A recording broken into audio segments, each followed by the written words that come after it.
장편 실화 소설 특명 12월 중 출간 예정. 목숨을 건 도박, 대한민국의 특명을 수행할 류제복 대기자의 생생한 실화.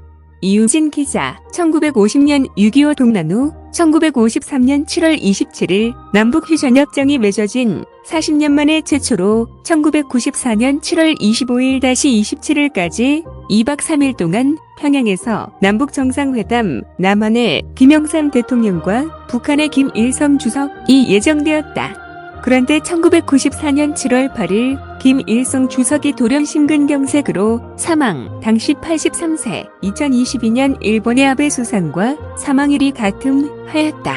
이로써 당시 남한 정부는 김 주석의 생사 여부를 전혀 확인할 수 없는 급박한 상황에서 조문 파동에 휘말렸고 결국 7월 25일로 예정된 남북 정상회담이 취소되면서 한반도 정세는 급격히 경색되었다.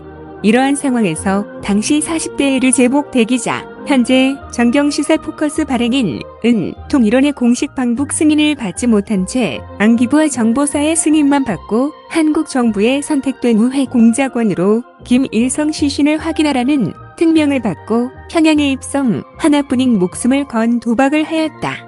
따라서 소설 특명은 제목이 시사하듯이 다른 어떤 중 장편소설과 이미 상영된 기존 몇 편의 영화와 감히 비교할 수 없는 저자 자신만의 특별한 체험담으로 어떻게 그가 철의 장막에서 목숨을 건 도박으로 뜻밖의 직면한 수많은 위기에 대처하고 극복했는지를 매 페이지마다 장기간 농축된 대기자의 필치로 숨막히듯이 역동적으로 전개하는 바 실로 전 내용이 감동적이다.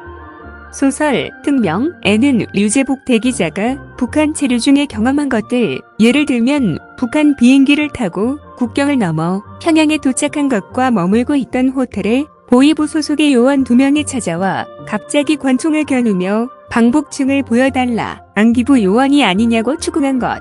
당시 공식 방북증이 없는 상황에서 불현듯 남북 경제 교류를 위해 방문한 민간 외교관이라고 해명함으로써 결정적 죽음의 위기를 넘긴 것.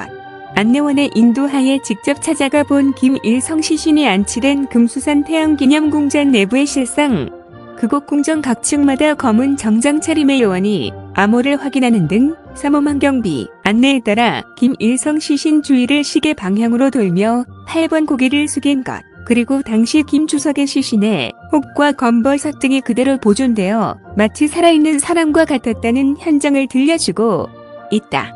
하지만 소설 특명은 류제복 대기자가 단순히 지난날 자신의 체험을 전개하기보다는 보다 적극적으로 동북아의 평화는 물론 향후 남북 간의 분단 종식과 화해를 전망하고 또 이를 위해 1994년부터 2008년 초까지 약 250차 중국을 방문하면서 남북 통일을 위한 민간 사업으로 탈북자 지원 및 대북 정보 수집 임무를 수행해온 생생한 실화가 있다.